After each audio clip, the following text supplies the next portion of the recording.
السلام عليكم ورحمة الله وبركاته. بسم الله العظيم القدرة والشان، شديد البطش والبرهان، حافظ الدين والقرآن. بسم الله ما شاء الله كان وما لم يشأ لم يكن، ولا حول ولا قوة إلا بالله العلي العظيم. الحمد لله رب العالمين، والعاقبة للمتقين، والصلاة والسلام على أشرف المرسلين وعلى آله وصحبه أجمعين، أما بعد. فقد قال الله تعالى في القرآن العظيم والفرقان المجيد: أعوذ بالله من الشيطان الرجيم، بسم الله الرحمن الرحيم. ولقد كرمنا بني آدم، صدق الله العلي العظيم. وقال نبينا وحبيبنا وسيدنا وقرة أعيننا وثمرة فؤادنا محمد رسول الله صلى الله عليه وسلم: إن الله قد أذهب عنكم عبية الجاهلية وتعظمها بآبائها، فالناس رجلان: رجل تقي كريم على الله، ورجل فاجر شقي هين على الله. صدق النبي صلى الله عليه وسلم. எல்லா புகழும் புகழ்ச்சியும் ஏக இறைவனாகிய அல்லாஹ் ஒருவனுக்கே உரித்தாகுக. அவரின் சாந்தியும் சமாதானமும் ஈருலக வேந்தர் முஹம்மது ரசூலுல்லாஹ் ஸல்லல்லாஹு அலைஹி வஸல்லம் அவர்களின் மீதும், அவர்களின் அடிச்சுவடை அப்படியே அடிபெறலாமல் பின்பற்றிய உத்தம சத்திய சஹாபாக்கள், தாபிஈன்கள், தபஉ தாபிஈன்கள், நாதாக்கள், சுஹதாக்கள், அவுலியாக்கள், நம் பெற்றோர்கள், உஸ்தாதுமார்கள், மனைவி மக்கள், இங்கே அமர்ந்திருப்பவர்கள், இன்னும் வர இருப்பவர்கள், நம் ஊர்வாசிகள், அயல்வாசிகள், உலக முஸ்லிம்கள் அனைவர்கள் மீதும் என்றென்றும் குறைவின்றி நிறைவாக நின்று நிலவட்டுமாக. புனிதமான இந்த நாளில், அவருக்கு பிடித்தமான இந்த இடத்தில் வல்லோன் அல்லாஹ் நம்மை ஒன்று கூட்டியதைப் போல, நாளை ஜன்னத்துல் ஃபிர்தௌஸ் என்னும் உயர்தரமான சுவனத்தில் கண்மணி முஹம்மது ரசூலுல்லாஹ் ஸல்லல்லாஹு அலைஹி வஸல்லம் அவர்களோடு நம்மையும் நம்மை சார்ந்த அத்துணை பேர்களையும் ஒன்று கூட்டி அருள் புரிவானாக. நோய்கள் அனைத்தையும் ஷிஃபாவாக்கி தந்தல் புரிவானாக. அருமையான அல்லாஹ்வின் நல்லடியார்களே, உலக அளவில் எதிர்வருகிற டிசம்பர் 3ஆம் தினத்தை மாற்றுத்திறனாளிகள் தினமாக WHO போன்ற அமைப்புகள் அறிவித்து பல ஆண்டு காலமாக மாற்றுத்திறனாளிகளுக்கான தினமாக அது நினைவுபடுத்தப்படுகிறது. அன்பிற்கினிய அல்லாஹ்வின் நல்லடியார்களே, சமுதாயத்தில் மாற்றுத்திறனாளிகளும் திறனாளிகளுக்கு சமமாக பொருளாதாரத்திலும் இதர விஷயங்களிலும் பங்கு வகிக்க வேண்டும் என்பதை அடிப்படையாக கொண்டு இப்படி ஒரு நாள் உலக அளவில் பேசும் பொருளாக, நினைவு கூறும் நாளாக சமீப காலத்தில் எடுத்து கொண்டாடப்படுகிறது. பொதுவாக இஸ்லாத்தை பொறுத்தவரையிலையும் மனிதன் என்பவன் எல்லோரும் சமமானவர்கள் தான். ஒருத்தருக்கு ஒருத்தர் மிஞ்சியவர் என்றும் உயர்ந்தவர் என்றும் பாகுபாடு இல்லை. மொத்தமாக குர்ஆனில் அல்லாஹ் மனிதனின் கண்ணியத்தை கூறும்போது வலகத் கர்ரம்னா பனி ஆதம், மனித சமுதாயத்தை நாம் கண்ணியப்படுத்தி உள்ளோம் என்று அல்லாஹ் கூறுவார். மனிதன் மொத்தத்தில் அவன் முஸ்லிமாகட்டும் முஸ்லிம் அல்லாதவனாகட்டும், மொத்தத்தில் மானுடர்கள் இந்த மண்ணில் எல்லோரும் கண்ணியமானவர்கள். அந்த கண்ணியமானவர்களில் அல்லாஹ்விடத்தில் கண்ணியமானவர்கள் யார் என்பதையும் அதே குர்ஆன் நமக்கு விளக்குகிறது. சூரத்துல் ஹுஜராத்தில் அல்லாஹ் பேசுவான், யா அய்யுஹன் நாஸ் இன்னா ஹலக்னாகும் மின் தக்கரின் வ உன்ஸா, ஒரே ஆண் பெண்ணிலிருந்து உங்களை நாம் படைத்திருக்கிறோம். வஜஅல்னாகும் ஷுஊபன் வ கபாயில லிதஆரஃபு, உங்களுக்கு மத்தியில் கோத்திரங்களை கபீலாக்களை கிளைகளை நாம் ஆக்கியிருக்கிறோம். எதற்கு தெரியுமா? லிதஆரஃபு, உங்களுக்கு மத்தியில் ஒருவருக்கு ஒருவருக்கு அறிமுகம் இருப்பதற்காக, வித்தியாசப்படுவதற்காக, விளங்கிக் கொள்வதற்காக வேண்டி நாம் ஆக்கியிருக்கிறோம். இன்ன அக்ரமக்கும் இன்தல்லாஹ். ஆனால் இதுவெல்லாம் முக்கியம் அல்ல. அல்லாஹ்விடத்தில் சங்கையானவர், கோத்திரத்தால் உயர்ந்தவரோ பணத்தால் உயர்ந்தவரோ நிறத்தால் உயர்ந்தவரோ அல்ல. இன்ன அக்ரமக்கும் இன்தல்லாஹ், அல்லாஹ்விடத்தில் சங்கையானவர் என்பவர் அத்துகாக்கும், உங்களில் இறையச்சம் உள்ளவர் தான். இஸ்லாம் ஒரு மனிதனுக்கான உயர்வை சங்கையை பற்றி வரையறுக்கிற பொழுது, அதற்கான அளவுகோலை நமக்கு சொல்லும் போது அத்துகாக்கும், உங்களில் இறையச்சம் உள்ளவர்கள் தான் உயர்ந்தவர்கள் கண்ணியமானவர்கள் என்று சொல்லுகிறது. எபெருமான் முஹம்மது ரசூலுல்லாஹ் ஸல்லல்லாஹு அலைஹி வஸல்லம் அவர்கள் ஒரு படி மேலே போய் சொல்லுவார்கள், ஃபன்னாசு ரஜுலானி, மனிதன் என்பவன் இரண்டு வகை. ரஜுலுன் பிர்ருன் தகியுன் கரீமுன் அலல்லாஹ், இறையச்சமுள்ள சங்கையான இரக்க குணமுள்ள மனிதன் அல்லாஹ்விடத்தில் கண்ணியமானவர்.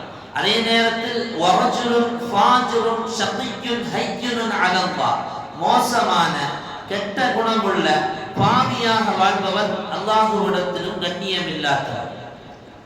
அல்லாஹும் அல்லாஹ்வுடைய ரசூலும் ஒரு மனிதனுக்கான கண்ணியத்தை நமக்கு சொல்லும் போது இறையச்சத்தை முன்னிறுத்தி நமக்கு சொல்லித் தருவார்கள். அப்படியானால் இங்கே மாற்றுத்திறனாளிகள், திறனாளிகள் என்று இரண்டு வகையாக சமூகம் பிரிக்கிறது என்றால் இது சமூகத்தினுடைய பார்வை, இஸ்லாமிய பார்வை அல்ல. இஸ்லாமிய பார்வை அல்லாஹ்விடத்தில் சங்கையானவன் என்பவன் அது இறையச்சம் உடையவன் மட்டும்தான். எனவே தான் இஸ்லாம் ஒருவருடைய குறையை, அவருடைய படைப்பிலேயே ஏற்பட்டிருக்கக்கூடிய குறையை சொல்லி அதன் மூலமாக வேதனைப்படுத்துவதை மார்க்கம் மிக கடுமையான முறையில் கண்டித்திருக்கிறது. சையதுனா பிலால் ரலியல்லாஹு அன்ஹு அவர்கள், பிலால் இப்னு ரவாஹ் அல்-ஹபஷி ரலியல்லாஹு அன்ஹு அவர்களை, அவர்களுக்கும் சையதுனா அபூ தர் அல்-கிஃபாரி ரலியல்லாஹு அன்ஹு, இரண்டு பேர்களுக்கும் இடையில் ஒரு சண்டை ஏற்படுகிறது, ஒரு பேச்சுவார்த்தை ஏற்படுகிறது. அப்படி ஏற்படும் போது அபூ தர் அல்-கிஃபாரி ரலியல்லாஹு அன்ஹு அவர்களுக்கு கொஞ்சம் கோபம் அதிகமாக பிலால் ரலியல்லாஹு அன்ஹுவை பார்த்து பேசுவார்கள், இப்னு சௌதா, கருப்பியின் மகனே. மக்களெல்லாம் தெரியும் பிலால் ரலியல்லாஹு அன்ஹு அவர்கள் கருப்பினத்தை சார்ந்தவர்கள்.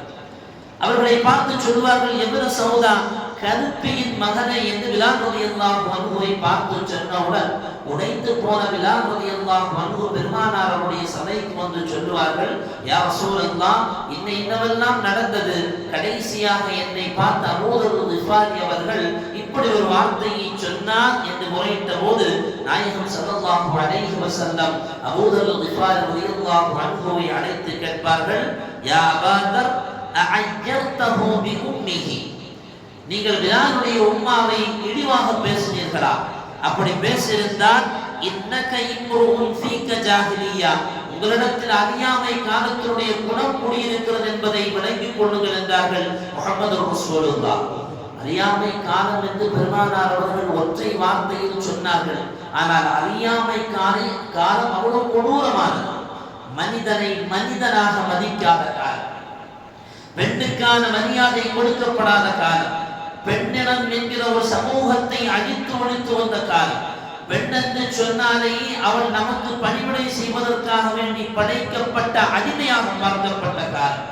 உயர்ந்தவன் தான் வாழ வேண்டும், அவன் தான் எப்போதும் சமூகத்தில் உயர்வாக பார்க்கப்பட வேண்டும் என்கிற ஒரு கொடூரமான சிந்தனையை தங்களுக்குள்ளால் தாங்கி வாழ்ந்த காலம். அத்தனையும் உடைத்தெறிந்தார்கள் முஹம்மது ரசூலுல்லாஹ் ஸல்லல்லாஹு அலைஹி வஸல்லம். அதை ஒப்பிட்டு தான் சொன்னார்கள், யா அபாதர், நீங்கள் அடிமை காலத்தினுடைய குணத்தில் இன்னும் வாடுகிறீர்கள் என்றார்கள். அருமையானவர்களே, யாருடைய உருவத்தை பற்றி பேசி கேலி செய்வதற்கு மார்க்கத்தில் அனுமதி இல்லை. அல்லாஹ்விடத்தில் பார்க்கப்படுவதெல்லாம் இறையச்சம் மட்டும்தான். நாயகம் ஸல்லல்லாஹு அலைஹி வஸல்லம் ஒரு ஹதீஸை பார்க்க முடியும். லா யஹில்லு லி முஸ்லிமின் ஐயஹ்ஸஅ ஐயஹ்திர அஹாஹுல் முஸ்லிம். லா யஹில்லு லி முஸ்லிமின் ஐயஹ்ஸஅ பி முஸ்லிமின். எந்த முஸ்லிமும் இன்னொரு முஸ்லிமை கேலி செய்வதற்கு மார்க்கத்தில் அனுமதி இல்லை. அது எந்த வகையிலானாலும் சரிதான். சில நேரங்களில் நம்மில் நண்பர்களாக இருப்பார்கள். அல்லாஹ் அவருடைய படைப்பில் கொஞ்சம் வித்தியாசத்தை ஏற்படுத்தியிருப்பான். ஆனால் தமாசுக்கு கூட, சும்மா கேலிக்கு கூட, ஒரு நகைச்சுவைக்காக வேண்டி கூட அவருடைய உடலில் ஏற்பட்டிருக்கக்கூடிய அந்த குறையை சொல்லி பேசுவதை மார்க்கம் கடுமையான முறையில் தண்டித்திருக்கிறது. அதற்கு ஒருபோதும் அனுமதி இல்லை என்றும் எபெருமான் ஸல்லல்லாஹு அலைஹி வஸல்லம் அவர்கள் சொல்கிறார். இன்னைக்கு மாற்றுத்திறனாளிகள் என்று சொல்லி அரசாங்கத்தில் அவர்களுக்கான கடு அளவு இருக்கக்கூடிய அந்த சலுகைகள் இன்றைக்கு கடலளவும் பேசப்பட்டிருக்கிறது. ஆனால் அந்த கடலளவும் பேசப்பட்டிருக்கக்கூடிய அந்த அரசாங்கத்தினுடைய சலுகைகள் அந்த மாற்றுத்திறனாளிகள் என்று சமூகத்தில் பார்க்கப்படுபவர்களுக்கு சரியான முறையில் போய் சேரவில்லை என்பது தான் அவர்கள் சார்பாக வைக்கப்படுகிற விஷயம். ஸல்லல்லாஹு அலைஹி வஸல்லம் அவர்கள் இதையெல்லாம் நிவர்த்தி செய்தார்கள். பெருமானார் ஸல்லல்லாஹு அலைஹி வஸல்லம் அவர்கள் சமூகத்தில் அவர்களை முன்னிறுத்தி காமித்தார்கள். அடிமைகளை மாத்திரம் பெருமானார் அவர்கள் அந்த அடிமை கூடத்திலிருந்து வெளியில் கொண்டு வரவில்லை. இதுபோன்று சமூகத்தில் குறை கண்ணோடு பார்க்கப்பட்டவர்களையும் எம்பெருமான் ஸல்லல்லாஹு அலைஹி வஸல்லம் சமூகத்தில் உயர்வான இடத்திற்கு கொண்டு போனார்கள். உங்களுக்கு தெரியுமா, ஜுலைபி ரலியல்லாஹு அன்ஹு அவர்கள் கான கஸீரல் காஃபா தமீமல் வஜ்ஹி முதவாதிஅல் ஹைஅ லா மால லஹு வலா ஹஸப வலா நஸப. இந்த சஹாபி பார்க்கிறதுக்கு குட்டையான சஹாபி, அவ்வளவு லட்சணமான முகமுடையவரும் அல்ல. அவர் எல்லோரும் அவரை ஒதுக்கி வைக்கக்கூடிய நபராக இருந்தார். லா மால லஹு, எந்த பொருளாதார படைப்பும் இல்லாதவர், எந்த குடும்ப பலமும் இல்லாதவர். லம் யகுல் லஹு அஹ்லுன் யுரஃபூன, அவருக்கு என்று பேசப்படுகிற அறியப்படுகிற ஒரு குடும்ப பாரம்பரியத்தை உடையவரும் அல்ல. வகான யஈஷு வஹீதன், ஒரு தனிமையான மனிதனை போல மதீனாவில் வாழ்ந்து வந்த ஒரு சஹாபிதான் ஜுலைபி ரலியல்லாஹு அன்ஹு. ஸல்லல்லாஹு அலைஹி வஸல்லம் அந்த சஹாபிக்கு ஒரு அடையாளத்தை ஏற்படுத்தினார். நாயகம் திருமணம் முடித்து வைத்தார்கள் அந்த சஹாபிக்கு. இறுதியாக உஹது போர்க்களத்தில் கலந்து கொண்டார்கள். ஷஹீத் என்கிற ஒரு பெரிய அந்தஸ்தை எம்பெருமான் முஹம்மது ரசூலுல்லாஹ் ஸல்லல்லாஹு அலைஹி வஸல்லம் அந்த சஹாபிக்கு ஏற்படுத்தி கொடுத்தார்கள். கடைசியில் நடந்த விஷயம் என்ன தெரியுமா? அந்த சஹாபியை தன்னுடைய கரத்தாலேயே எம்பெருமான் உஹது போர்க்களத்திற்கு பின்னால் அவரை மன்னரையில் அடக்கம் செய்கிறார்கள். அடக்கம் செய்துவிட்டு அவர்களை பார்த்து சொன்ன வார்த்தை, ஹாதா மின்னி வான மின்ஹு, என்னில் நின்றும் உள்ளவர் அவர், நான் அவர் நின்றும் உள்ளவர். உலகத்தில் ஸல்லல்லாஹு அலைஹி வஸல்லம் அவர்களை நேசிக்காத எந்த முஃமினுடைய உள்ளமும் இல்லை. நாயகத்தை பார்க்க வேண்டும் என்று ஏங்கக்கூடிய முஃமினுடைய கண்கள் இந்த உலகத்தில் எத்தனையோ இருக்கிறது. எம்பெருமானார் அவர்களை ஒரு தடவை சந்திக்க மாட்டோமா, கரம் பிடிக்க மாட்டோமா, சலாம் சொல்ல மாட்டோமா என்பதுதான் முஃமினுடைய ஆசை. அந்த பெருமான் ஸல்லல்லாஹு அலைஹி வஸல்லம் அவருடைய மஹப்பத்தை பெற்றவர் சய்யிதுனா ஜுலைபி ரலியல்லாஹு அன்ஹு. சமுதாயத்தில் குட்டையானவர் என்று பார்க்கப்பட்டவர், அழகில்லாதவர் என்று பேசப்பட்டவர், பொருளாதார பலம் இல்லாதவர் என்று பேசப்பட்டவர், குடும்ப பாரம்பரியம் இல்லாதவர் என்று சமூகத்தில் ஒதுக்கி வைத்து பார்க்கப்பட்ட ஜுலைபி ரலியல்லாஹு அன்ஹு அவர்களுக்கு ஒரு அடையாளத்தை ஏற்படுத்தியவர்கள் முஹம்மது ரசூலுல்லாஹி ஸல்லல்லாஹு அலைஹி வஸல்லம். குறை உள்ள யாராவது இருந்தால் அவர்களை பார்த்து ஏளனமாக பேசுவதை கூட ஸல்லல்லாஹு அலைஹி வஸல்லம் அவர்கள் கடுமையாக அதை திட்டி கடுமையாக எச்சரித்திருந்தார்கள்.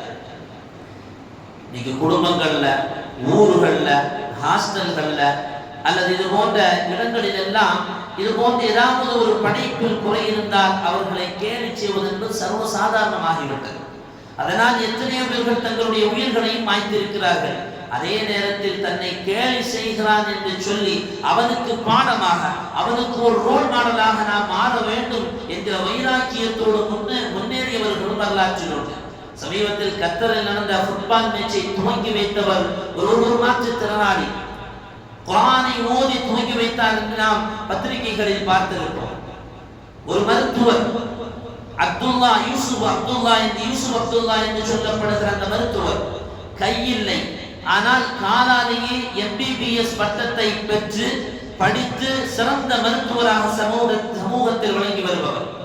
கேரளாவை சார்ந்த ருமைசா என்கிற பெண்மணி சுமார் 5000 மாணவர்களுக்கு ஆன்லைன் மூலமாக குர்ஆனை இங்கிலீஷில் டிரான்ஸ்லேட் செய்து அவரை பாடம் புகட்டி நல்ல ஒரு சமூகத்தை உருவாக்கி இருக்கிறார். அந்த சகோதரிக்கு வெறும் வீல் சேரில் மட்டும்தான் பயணிக்க முடியும்.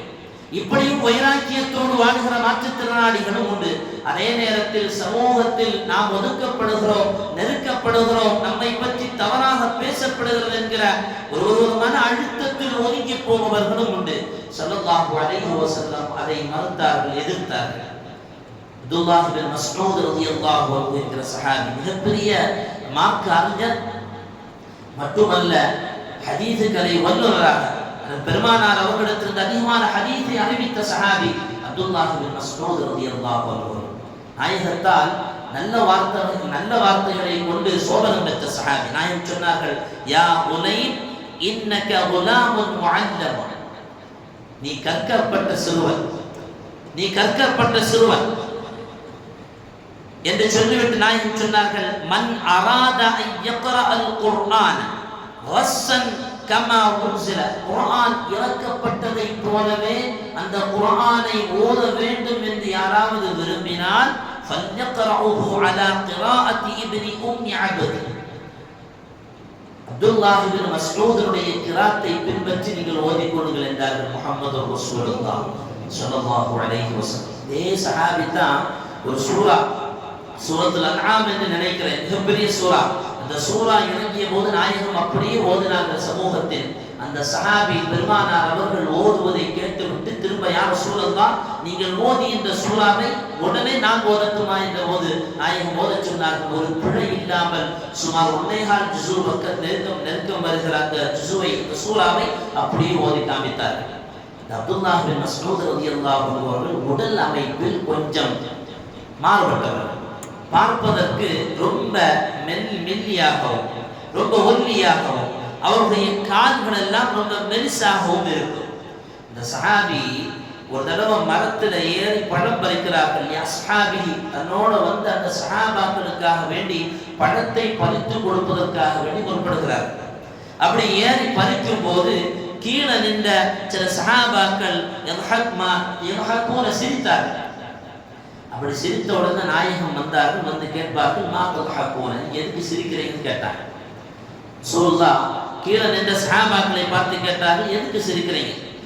இல்லை யா ரசூலுல்லாஹ், மின் திக்கத்தி சாக்கத்தின், அவருடைய காலை பார்த்து சிரிச்சோம், ரொம்ப மெலிசா இருந்துச்சு, அதனால சிரிச்சோன்னு சொன்ன போது நாயகம் சொன்ன வார்த்தை என்ன தெரியுமா? வல்லதி நஃப்ஸி பியதிஹி, எவன் கையில் என் உயிர் இருக்கிறதோ அவன் மீது ஆணையாக சொல்கிறேன், லஹுமா அஸ்கலு ஃபில் மீசானி மின் உஹத், நாளை மறுமையில் உஹது மலையை விடவும் இவருடைய காலினுடைய பாரம் மீசான் திராசில் கனமாக இருக்கும் என்றார்கள் முஹம்மது ரசூலுல்லாஹ்.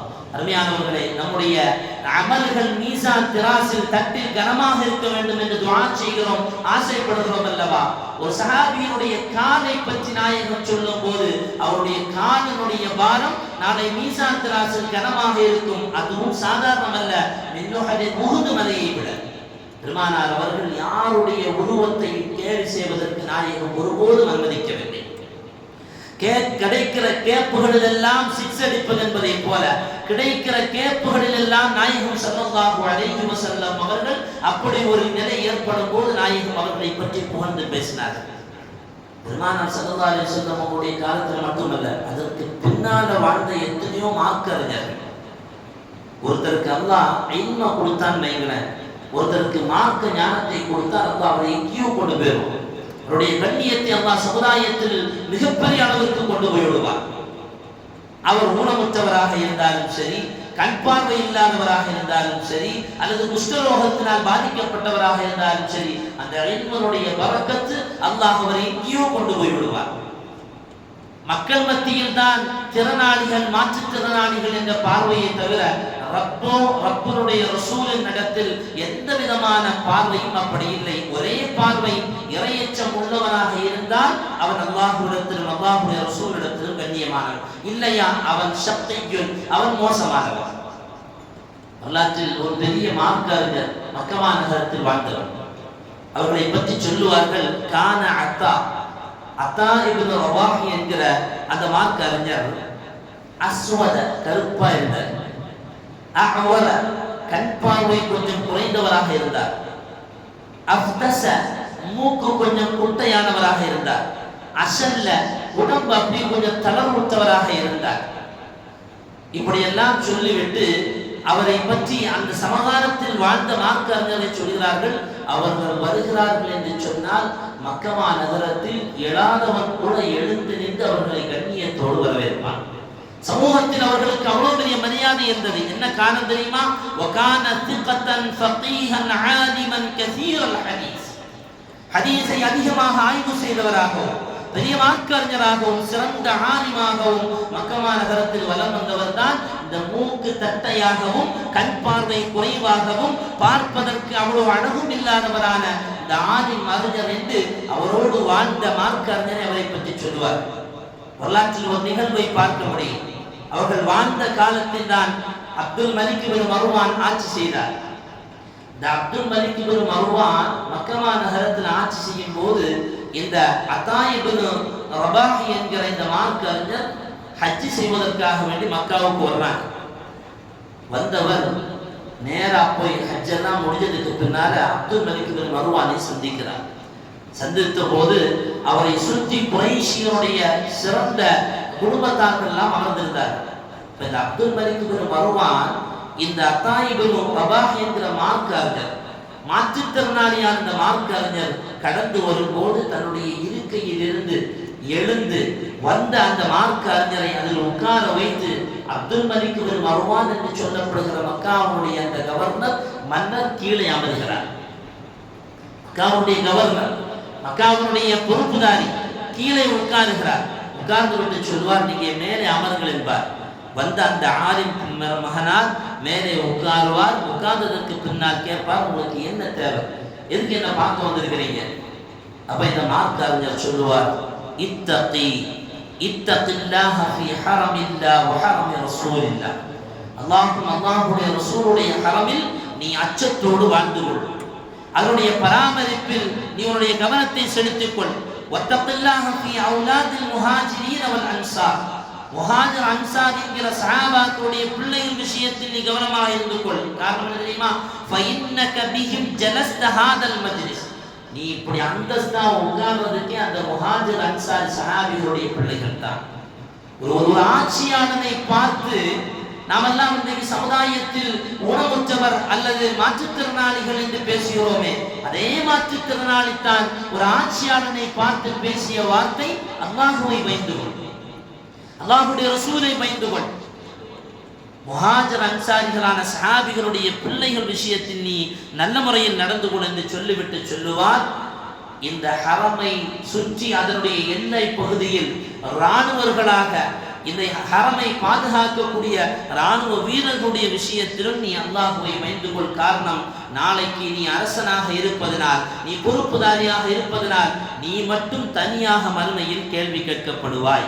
இப்படி எல்லாம் சொன்ன உடனே அந்த அப்துல் மலிக் இப்னு மர்வான் சொல்லுவார், ஃபஅஃஅலு, நீங்க சொன்ன மாதிரியே நான் செய்கிறேன், எந்த மாற்று கருத்துமே இல்லை. சரி, நீங்க வந்தீங்கன்னா உங்களுக்கு ஏதாவது தேவை இருக்குதான்னு கேட்டார். உங்களுக்கு ஏதாவது தேவை இருக்குதான்னு கேட்டபோது அந்த வந்த மார்க்கறிஞர் சொல்வார், மாதி இலா மஹ்லூகின் ஹாஜத்து, எனக்கு எந்த தேவையும் அல்லாஹ்வுடைய படைப்பினங்களில் இல்லை, என்னுடைய தேவைகளை பூர்த்தி செய்பவன் அல்லாஹ் மட்டும்தான், எனக்கு எந்த தேவையும் இல்லை என்று சொன்னபோது அப்துல் மலிக் இப்னு மர்வான் ஆச்சரியத்தோடு சொல்லுவார், இவர்தான் உண்மையான மனிதர், என் தகப்பனார் மீது சத்தியம் என்று சொல்லுகிறேன், உண்மையான அந்தஸ்துக்குரியவர் இவர்தான். மீண்டும் சொல்வார், என்னுடைய தகப்பனார் மீது சத்தியமிட்டு சொல்கிறேன், உண்மையான அந்தஸ்துக்குரியவர் இவர்தான் என்று அந்த வந்த மாற்றுத்திறனாளியான அந்த மார்க்க அறிஞருடைய சிறப்பை சமுதாயத்தை நமக்கு விளக்குகிறார். அருமையான சகோதரர்களை, அப்ப சுருக்கமாக அல்லாஹும் அல்லாஹுடைய ரசூலிடத்திலும் மாற்றுத்திறனாளிகள் என்கிற பேச்சுக்கான இடம் இல்லை. இந்த மாற்றுத்திறனாளிகள் அவர்களுக்கு சமுதாயம் செய்ய வேண்டிய சேவைகள் என்ன, அவர்களுக்கு சமுதாயம் கொடுக்க வேண்டிய கண்ணியம் என்ன? இன்றைக்கு உலக அளவிலும் சரி, தமிழக அளவிலும் சரி, மாற்றுத்திறனாளிகள் என்று அடையாளப்படுத்துபவர்கள் அவர்கள் சொல்லுகிற வார்த்தை தெரியுமா? ஒருபோதும் எங்களை நீங்க பரிதாபமா பார்க்காதீங்க, எங்களை நீங்க பரிதாபமா பார்க்க வேண்டிய எந்த தேவையும் இல்லை. மாற்றுத்திறனாளி என்று சொன்னாலே அவருக்கு ஏதோ ஒரு திறமை இருக்க போய் தான் அந்த பேர் வைக்கப்பட்டது. அப்படிதானே? அல்லாஹ் ஒரு குறையை கொடுத்திருப்பான், ஆனால் வித்தியாசமான திறமையும் கொடுத்திருப்பான். சையதுனா உமர் இப்னு அப்துல் அஸீஸ் ரலியல்லாஹு அன்ஹு ஆட்சி காலத்துல இந்த மாற்றுத்திறனாளிகள் எங்கெல்லாம் இருக்கிறார்கள் என்று தேடப்பட்டு அவர்கள் அரசவைக்கு கொண்டு வரப்பட்டு அவர்களுக்கான சலுகைகள் என்னவென்பதை அவர்களிடத்தில் ஒப்படைக்கப்பட்டது. சையதுனா அபூ ஹனீஃபா ரஹ்மஹுல்லாஹ் அவர்கள் வாழ்ந்த காலத்தில் ஒரு சட்டத்தையே தொகுத்து கொடுத்தார்கள். இப்படிப்பட்டவர்களுக்கான சிறப்பு சலுகைகளை அரசாங்கம் செய்ய வேண்டும் என்பதை மிக வலியுறுத்தி மிக கடுமையான முறையில் அதற்கான சட்டத்தை சையதுனா அபூ ஹனீஃபா ரஹ்மஹுல்லாஹ் அவர்கள் வகுத்து கொடுத்தார். எனவே அருமையான சகோதரர்களே, அருமையான மாற்றுத்திறனாளிகள் என்று சமூகத்தால் அழைக்கப்படக்கூடிய திறமசாலிகள் ஒருபோதும் எதையும் நினைத்தும் கவலைப்பட தேவையில்லை. இந்த உலகத்தில் மட்டும்தான் அவர்கள் திறனாளிகள், மாற்றுத்திறனாளிகள் என்று பிரித்து பேசப்படுகிறார்கள். ஆனால் அல்லாஹ்விடத்தில் அப்துல்லாஹ் இப்னு மஸ்ஊத் ரலியல்லாஹு அன்ஹுவை பற்றி நாயகம் சொன்னதை போல மீசான் திராசில் அவர்களுடைய சிறப்பு மிக உயர்வானது என்று நாயகம் குறிப்பிட்டதை போல உயர்வானவர்கள், அதிலும் ஈமான்தாரிகளாக இருந்தால் அவர்களுக்கான கேரண்டி பெருமானார் ஸல்லல்லாஹு அலைஹி வஸல்லம் அவர்கள் மிக தெளிவாகவே சொல்லியிருக்கிறார்கள். எல்லாம் அல்லாஹ் சுப்ஹானஹு வ தஆலா சமமான எண்ணங்களை அல்லாஹ் நமக்கு தருவானாக. யாரையும் குறைத்து மதிப்பிடுகிற மோசமான சிந்தனையையும் எண்ணத்தை விட்டும் அல்லாஹ் நம்முடைய உள்ளத்தையும் சிந்தனையும் அல்லாஹ் பரிசுத்தமாக்கி தருவானாக. அவன் பொருந்திய நல்வாழ்வு வாழ்வதற்கு அல்லாஹ் தௌஃபீக் செய்தல் புரிவானாக. வ ஆகிரு தஅவானா அல்ஹம்துலில்லாஹி ரப்பில் ஆலமீன். அஸ்ஸலாமு அலைக்கும் வ ரஹ்மத்துல்லாஹி வ பரகாத்துஹு.